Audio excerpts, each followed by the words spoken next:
India TV crime alert. Shraddha के पिता विकास Walker हमारे साथ में हैं। श्रद्धा की जिस तरह से दिल्ली में निर्ममता पूर्वक हत्या कर दी थी, उसके ही लिविंग रिलेशनशिप के पार्टनर आफ्ताब ने और उसके बाद में श्रद्धा की लाश के टुकड़े करके महरौली के जंगलों में फेंक दिया था, जिसके बाद देश में लिविंग रिलेशनशिप को लेकर एक अलग तरह की बहस चल रही थी। साथ साथ में लव जिहाद को लेकर बहस चल रही है, खास तौर पर महाराष्ट्र में। फिलहाल श्रद्धा के पिता विकास वालकर हमारे साथ में हैं। विकास जी से बात करते हैं। विकास जी, सबसे पहले श्रद्धा को लेकर जानकारी आपको किससे मिली, कब मिली? 14 सितंबर को मेरे को श्रद्धा का दोस्त लक्ष्मण नाडर उसने बताया कि ये श्रद्धा का मेरा कांटेक्ट 2-2.5 महीने से नहीं हो रहा है, तो मुझे शक हो रहा है कि वो आप ज़रा कोशिश कीजिए कहाँ है। तो मैंने फिर उसके दूसरे दोस्तों को भी पूछ लिया, तो फिर भी उसका कुछ पता नहीं चला। तो मैंने उसकी कंप्लेंट पुलिस स्टेशन जाकर करने की कोशिश की। आप सबसे पहले वसई पुलिस स्टेशन गए थे अर्जी लेकर, वहाँ अर्जी ली गई थी? नहीं, पहले तो 23 सितंबर को जब मैं गया था तब वो पुलिस ने अर्जी नहीं ली। उन्होंने बताया कि ये कंप्लेंट आप दिल्ली जाकर कीजिए, क्योंकि वो दिल्ली में गई थी, तो आप दिल्ली में जाकर कीजिए। यानी कि शुरू में पुलिस ने, आप कह रहे हैं कि आपकी बात को गंभीरता से नहीं लिया, दिल्ली जाने की बात कही, क्योंकि श्रद्धा दिल्ली शिफ्ट हुई थी इसलिए। उसके बाद आप यहाँ के किसी बड़े अधिकारी से मिले, उनको अपनी कोई बात बताई, उनका क्या रवैया था? जी, जब मैंने उनको बताया कि ये श्रद्धा लास्ट मेरा कांटेक्ट यहाँ से हुआ है, तो आप ज़रा कोशिश कीजिए ये कंप्लेंट मेरी ले लीजिए। तो उन्होंने तुरंत मेरी कंप्लेंट ले ली और उन्होंने मुझे प्रॉमिस किया कि ये श्रद्धा को हम ढूंढ लेंगे, आप निश्चिंत रहिए। उसके बाद उन्होंने आपकी कंप्लेन गुमशुदगी की, जो श्रद्धा की गुमशुदगी की कंप्लेन थी, वो रजिस्टर्ड कराने के लिए कहा क्या? कहाँ पर रजिस्टर्ड हुई? नहीं, ये फिर उन्होंने कंप्लेंट कुछ 3 अक्टूबर को उन्होंने पहले कंप्लेंट ले ली और फिर बाद में मुझे बुलाया गया जो 100 फीट रोड पे जो पुलिस चौकी है, वहाँ पे उन्होंने कहा कि आपकी कंप्लेंट अभी दर्ज होने वाली है। तो उस वक़्त कुछ 12 अक्टूबर को मैं गया था, तो तब जाके मेरी कंप्लेंट रजिस्टर हो गई। यानी कि 12 अक्टूबर को जो कंप्लेन ली गई थी वो भी मिसिंग की, यानी कि गुमशुदगी की शिकायत ली गई थी, एफआईआर नहीं ली गई? नहीं, एफआईआर तो हुई नहीं यहाँ पर। यहाँ पर सिर्फ मिसिंग की कंप्लेंट ही रजिस्टर हो गई। आपने क्या बताया श्रद्धा को लेकर कि श्रद्धा आपका साथ छोड़कर क्यों गई, किस वजह से गई? घर में कोई अनबन थी या आफ्ताब के साथ जा रही थी तो कोई ख़ास वजह थी? कहाँ जा रहे हैं, क्या बताया आपने श्रद्धा को लेकर? नहीं, श्रद्धा को वही मैंने पूछा कि क्यों जा रही है, यहाँ क्या कमी है, हम लोग अच्छी तरह से रहेंगे यहाँ पर। तो उसने मुझे मना किया कि नहीं, मैं उसी के साथ रहूँगी और अब हम लोग अलग से रहेंगे। तो फिर वो घर छोड़कर चला गई। आपने इस बात का विरोध तो जताया होगा, क्योंकि आफ्ताब अलग धर्म से ताल्लुक़ रखते हैं, आप अलग धर्म विशेष से आते हैं, तो ये बात आपने अपनी बेटी को समझाने की, कन्विंस करने की कोशिश की? श्रद्धा ने इसका जवाब क्या दिया? नहीं, मैंने जब उसको बताया कि ये अपना धर्म नहीं है, तो हम अपने धर्म में ही शादी करेंगे, तो उसने जवाब दिया कि नहीं नहीं, मुझे उसी के साथ रहना है, हम लोग लिविंग में रहेंगे, हम लोग शादी पहले नहीं करेंगे। तो फिर मैंने बोला कि क्यों तुमको ऐसा लगता है? तो उसने उल्टा मुझे जवाब दिया कि नहीं, अपना धर्म भी ये सनातन है। तो मैं हैरान हो गया कि मेरी बेटी है, मेरे सामने ऐसे कैसे बोल सकती है। तो मुझे ऐसा लग रहा है कि ये पूरा उसने पूरा तैयार किया था मेरे बेटी को कि ये धर्म के बारे में कैसे बताया जाए।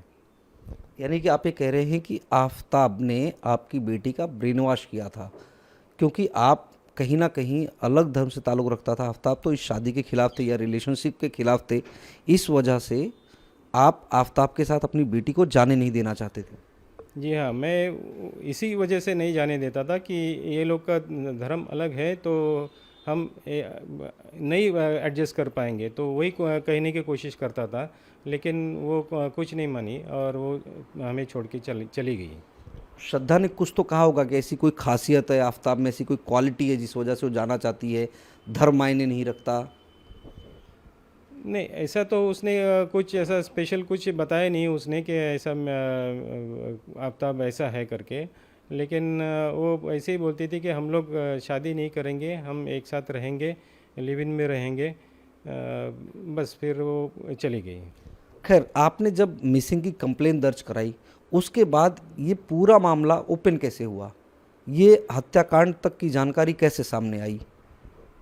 ये जब मानिकपुर पुलिस स्टेशन से बताया गया मुझे कि अभी यहाँ कुछ इन्वेस्टिगेशन नहीं हो पा रहा है, तो शायद हमें ये केस दिल्ली ट्रांसफ़र करना पड़ेगा। तो वहाँ का लोकेशन, लास्ट लोकेशन बता रहा है, तो शायद वहाँ जाके कुछ जानकारी मिलेंगी। लेकिन इस दरमियान आपकी जो मिसिंग की कंप्लेन आपने दर्ज कराई थी, आफताब को यहाँ बुलाया गया था क्या? कितनी बार बुलाया गया पूछताछ के लिए?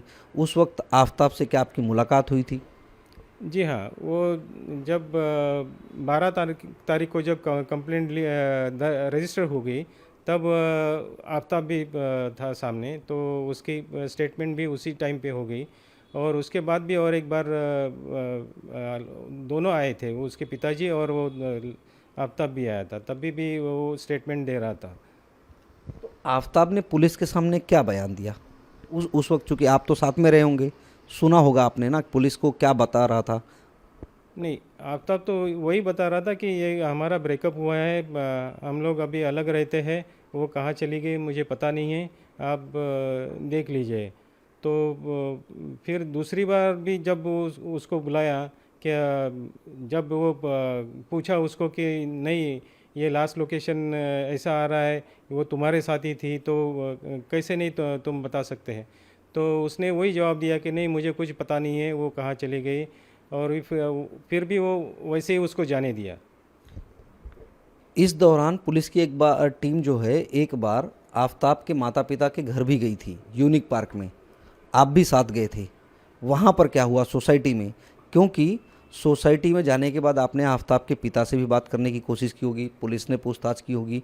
यूनिक पार्क से क्या जानकारी मिली? उनके माता पिता ने क्या कहा आफताब की? नहीं, मैं पहली बार जब गया तब अकेला ही गया था। तब उसकी माताजी थी और उससे मैंने वही सवाल किया कि मेरी बेटी कहाँ है, कहाँ रहती है। तो उन्होंने वही जवाब दिया कि नहीं, वो शायद दिल्ली चले गए हैं। तो वो लोग वापस आए थे यहाँ पर, मुझे मिल के भी गई है, और अभी पता नहीं कहाँ गई है। यानी कि ये आफताब की मम्मी ने ये बात बताई कि श्रद्धा आई थी या आफताब आया था जो मिलकर गए, कह आप बता रहे हैं? नहीं, मैं तो श्रद्धा के बारे में ही जानकारी के लिए गया था, तो मुझे वैसे ही बताया उसने कि श्रद्धा के बारे में ही पूछा, तो श्रद्धा मेरे को मिलके चली गई कहीं। इस बात से आपको ये शक होता है कि जो आफताब के माता पिता हैं उन्हें आफताब ने इतना बड़ा कांड किया है या श्रद्धा की हत्या की है, इस बात की जानकारी रही होगी तभी वो इस तरह की बात कह रहे थे, झूठ बोल रहे थे या आपको बहला फुसला रहे थे? जी हाँ, जब मैं उनके घर पे गया था तब उन्होंने ऐसा कहा कि वो जून में लास्ट मेरे पास आई थी और फिर मिल के चली गई। लेकिन जब ये बाद में पता चला कि ये मई में ही छोड़ के चली गई है, तो मुझे ना कहीं ना कहीं शक हुआ कि ये लोग कुछ छुपा रहे हैं, इनको सब कुछ मालूम होगा। यही मैं बात पुलिस को भी बताया कि ये लोग की भी पूरी जांच होनी चाहिए। आफताब यहाँ पर कितनी बार पूछताछ के लिए आया था? कितनी बार मानिकपुर पुलिस ने पूछताछ के लिए बुलाया था? उस हर वक्त आपको भी बुलाया गया होगा। आफताब पूछताछ के बाद कभी ऐसा हुआ कि आपसे अकेले मिला? कहाँ पर मिला? क्या बातचीत हुई? आपको क्या बोला? जी हाँ, जब कंप्लेंट करने से पहले मुझे एक दिन पहले यहाँ गांव में आके मुझे मिला, तब भी मैंने वही पूछा कि मैं श्रद्धा कहाँ है, तो उसने वही जवाब दिया कि वो कहीं चली गई है, हमारा अभी ब्रेकअप हुआ है, तो मुझे मालूम नहीं कहाँ गई है। तो मैंने बोला कि 2-2.5 साल से 3 साल तक तुम लोग एक साथ रहे हैं, तो फिर तुम्हें कैसे नहीं मालूम कहाँ गई है। ये 11 अक्टूबर की बात है क्योंकि 12 अक्टूबर को मिसिंग हुई। जी हाँ, वो मेरे पास 26 सितंबर को आया था, तब उसने ये बताया कि हमारा अभी संबंध नहीं है और वो कहाँ चली गई है पता नहीं है, और आप ढूंढ लीजिए। अगर कुछ जानकारी चाहिए तो मैं भी कोशिश करूँगा। और वैसे ही वो चला गया। तो मैंने बोला कि ऐसे कैसे हो सकता है, तुम्हें जानकारी होनी चाहिए ये, और तुम दोनों एक साथ रहे हो तो हमें बताना चाहिए था कि ये अभी छोड़ के गई है करके। वो क्यों नहीं बताया? तुम्हारी जिम्मेदारी थी। तो वो उल्टा मेरे ऊपर गुस्सा हो गया कि आप क्या धमकी दे रहे हो, क्यों मुझे ऐसे बातें करके वो चला गया। तो मैंने बोला ठीक है, मेरी कंप्लेंट अभी कल ही जाके मैं करता हूँ। तो फिर यानी कि आफताब जब आपको मिला तो उल्टा आपको धमकाने की कोशिश कर रहा था, क्योंकि आप उससे जानना चाहते थे कि श्रद्धा कहाँ है। जी हाँ, मुझे वही जानना चाहता था कि मेरी बेटी कहाँ है। तो उसने उल्टा मेरे ऊपर धमकाने की कोशिश की कि मुझे क्या धमकी दे रहे हो, क्या क्या करोगे? तो उसके पिताजी ने फिर मुझे बताया कि नहीं, आप जाओ, शांत रहो, हम कल पुलिस पे जाके कंप्लेंट करेंगे करके। तब जाके मैंने दूसरे दिन कंप्लेंट रजिस्टर की। इसके बाद फिर एक बार आपकी आफताब से मुलाकात हुई और दिल्ली में मुलाकात हुई। उस वक्त आफताब ने जब गुनाह कबूला, उस वक्त आप थे, कुछ कहा आफताब ने? जो जानकारी है उसके मुताबिक उसने आपको माफ़ी मांगी। जी हाँ, जब मैं दिल्ली गया था तो उसके दूसरे दिन ही मेरे सामने उसको खड़ा किया। तो पुलिस ने कहा कि बताओ उनको क्या कहाँ है श्रद्धा, क्या किया है? तो उसने सीधा ऐसे ही जवाब दिया कि नहीं uncle, Shraddha is no more, I am sorry. तो मैं तो हैरान हो गया कि ये ऐसे कैसे हो सकता है। पिछले एक सवा महीने से ये बात बता नहीं रहा था कि श्रद्धा कहाँ है, मुझे मालूम नहीं है। तो ऐसे कैसे बोल सकते हैं कि ये अभी श्रद्धा नहीं है करके? तो मैं तो कंट्रोल नहीं कर पाया कि ये ऐसे कैसे बोल पाया ये। और क्या बोला? नहीं, फिर बाद में मैं तो सुन ही नहीं पाया कि ये क्या मामला है। तो फिर 2-3 घंटे बाद उसने फिर वापस वही स्टोरी बताया कि श्रद्धा का मैंने ऐसे ऐसे कत्ल किया है। तो फिर मैं तो मतलब सुन ही नहीं पाया कि ये कैसे किया है इसने। आपको उसने उस दौरान माफ़ी मांगी कि सॉरी अंकल गलती हो गई, ऐसी कोई बात? जी हाँ, उसने वही बताया कि अभी मैंने जो किया है वो आपको गलत लगा होगा, सॉरी अंकल। तो मैंने पुलिस को वही बताया कि ये सब अभी ये सब नाटक कर रहा है। ये पिछले सवा डेढ़ महीने से अगर मेरे को ऐसा घुमा रहा है तो अभी ये ऐसे कैसे बता सकता है मुझे, और ये ऐसे कैसा कैसे मुझे बोल सकता है कि सॉरी अंकल। दो चीज़ है विकास जी। एक, आफताब की लगभग जब आपकी सितंबर अक्टूबर में मुलाकात हो रही थी, उस दरमियान जब वो आपसे मिलने आया, पुलिस स्टेशन में मिला, और उसके बाद जब दिल्ली में आपके सामने मुलाकात हुई, दोनों बार तीनों बार का जो बॉडी लैंग्वेज था, जो रिएक्शन था आफताब का, कितना डिफरेंस था? नहीं, पहले दिन जब मेरे को यहाँ पर मिला था तब मुझे पूरा शक हो गया कि ये कुछ गलत किया है, और तभी थोड़ा सा एग्रेसिव भी लगा था। उसके बाद जब पुलिस कंप्लेंट के बाद उसने जो 2-3 बार मुझसे मिलने आया था तब वो मुझे नॉर्मल लगा, और नॉर्मल सी बात करता था कि नहीं वो कहाँ गई है। तो मुझे ऐसा लगा कि नहीं मेरी बेटी कहाँ तो होंगी। इसके लिए मुझे थोड़ा सा होप्स आने लगा था कि कहीं गई होगी मेरी बेटी। और जब दिल्ली में आमना सामना हुआ, दिल्ली में जहां उसने गुनाह कबूल किया, उस वक्त बॉडी लैंग्वेज कैसा था? क्योंकि जेस्चर्स कैसा था, हाव भाव क्या थे चेहरे पर? नहीं, वो ऐसे तो बात नॉर्मली कर रहा था, और सिर्फ इतना शांत से बात कर रहा था कि जैसे उसने कुछ किया ही नहीं है, ऐसे बात कर रहा था। सॉरी भी बोला, वो भी ऐसे शांत रह के वो बोला। तो मुझे तो मतलब ताज्जुब लग रहा है कि ये ऐसे कैसे बोल सकता है अभी। आपको दिल्ली पुलिस ने कब संपर्क किया? वहाँ बुलाने के बाद आपको जानकारी दी गई, या फ़ोन पर ही जानकारी दे दी गई थी, या फिर यहाँ से वसई विरार पुलिस ने जो है वो संपर्क किया था आपसे उन्होंने? नहीं, मुझे जब ये वसई पुलिस दिल्ली गए तब उनको 2 दिन के बाद उन्होंने फिर मुझे कॉल किया कि आपको यहाँ दिल्ली आना पड़ेगा। तो फिर मैं बोला ठीक है, मैं आ जाऊँगा, कल आ जाऊँगा। नहीं, फिर उन्होंने बोला कि नहीं आप अर्जेंट आ जाइए यहाँ पे। तो तो ठीक है, फिर मैं आ जाता हूँ। तो जब मैं वहाँ गया, उसके बाद ही उसने फिर कन्फेस किया कि श्रद्धा इज़ नो मोर। दिल्ली में आप एक बार गए या दो बार गए या इससे ज़्यादा बार गए?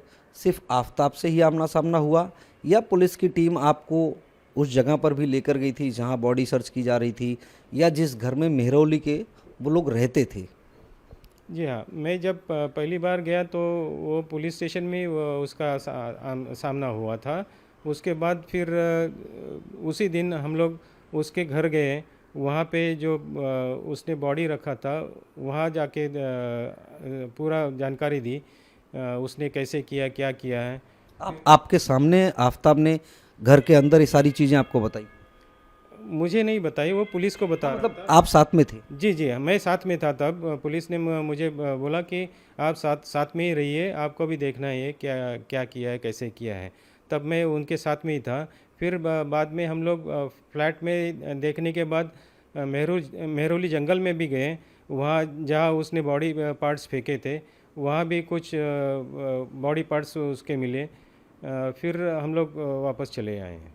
यानी कि पुलिस की टीम आपको लेकर उस क्राइम सीन पर भी लेकर गई थी जहां पर उस घटना को अंजाम दिया गया था, और आपकी आंखों के सामने ही वो शख्स वो सारी चीज़ बता रहा था कि कैसे उसने श्रद्धा को मौत के घाट उतारा, कैसे उसे टुकड़ों में कट किया और उसके बाद उसकी लाश को ठिकाने भी लगा दिया। एक पिता के नाते जब ये सारी चीज़ें आप सुन रहे थे वहाँ पर, तो जाहिर बात है बहुत गुस्सा आ रहा होगा, सदमा लगा होगा। क्या चल रहा था दिमाग में? नहीं, मुझे तो हैरान हो रहा था कि ये ऐसे, जैसे वो स्टोरी बता रहा था कि मैंने ऐसे किया, वैसे किया, गला दबाया, फिर ऐसे उसके टुकड़े किए, फिर वो फ्रिज में रखे। मैं तो सुन ही नहीं पा रहा था। मैं सीधा वहाँ से फ्लैट से बाहर निकल के मैं अलग से जाके खड़ा हो गया। एक और सवाल, आप उस जंगल में भी गए जहाँ पर बॉडी पार्ट्स मिले थे, आप खुद बता रहे कि कुछ बॉडी पार्ट्स जो है जब रिकवर हुआ तो आप साथ में थे। जिस बच्ची को आपने गोद में खिलाया, कंधे पे घुमाया, उसी बच्ची के लाश के टुकड़े आपको जाकर वहाँ आंखों के सामने देखने को मिल रहा है। उस वक्त एक मन की स्थिति क्या होती है? मन पर क्या गुजर रहा है, दिल में क्या गुजर रहा है? वो शख्स भी आपके साथ है जिसने इस पूरी घटना को अंजाम दिया है। क्या चल रहा था, कैसे शख्स के साथ क्या करना चाहिए, और वो जब वो सारी चीज़ें आप अपनी आंखों के सामने देख रहे थे तो क्या मन में ख्याल आ रहा? मुझे तो उसके बारे में तो बहुत ही गुस्सा आ रहा था कि ये मेरे बेटी के साथ ऐसे कैसे कर सकता है, जो 3 साल से अगर एक साथ रह रहा है और प्यार की बातें करते थे वो लोग, तो ऐसे कैसे हैवानियत की काम कर सकता है वो। तो बहुत मुझे गुस्सा आया, लेकिन मैं कुछ नहीं कर पाया क्योंकि मेरा दिमागी हालत भी बहुत ख़राब हो गया था उस वक्त, और मैं फिर वापस चला आया वहाँ से। आफताब को जब पूछताछ के लिए बुलाया गया था पहली बार, तो उसने शायद अपने पेरेंट्स को कुछ बताया हो, और उसके बावजूद उसके पेरेंट्स जो हैं आपको नहीं बता रहे हैं, पुलिस को नहीं बता रहे हैं। लेकिन पेरेंट्स को क्या कुछ ऐसा क्लू हो गया होगा, कुछ ऐसी इन्फॉर्मेशन मिल गई होगी कि उनके बेटे ने क्या किया? मुझे तो ऐसे ही लग रहा है कि उनको सब जानकारी थी, और फिर भी वो लोग मतलब चुपचाप देखते रह गए। ये मुझे ऐसा ही लग रहा है, और इनकी भी जानकारी जांच होनी ही चाहिए। आफताब के साथ क्या होना चाहिए? फांसी, उम्र कैद, किस तरह की सज़ा? नहीं, उसको तो फांसी ही होनी चाहिए। फांसी से भी बदतर अगर सज़ा होगी वो ही देनी चाहिए, क्योंकि उसने जो ये ऐसे कांड किया है उसका नतीजा सबके सामने होना चाहिए कि ये चौराहे पे खड़ा करके उसको फांसी देनी चाहिए। बहुत बहुत धन्यवाद विकास वालकर, श्रद्धा के पिता। एक पिता के आंखों में एक बेटी को खोने का गम है, दर्द है, क्योंकि इस रिश्ते के खिलाफ वो शुरुआत से ही थे।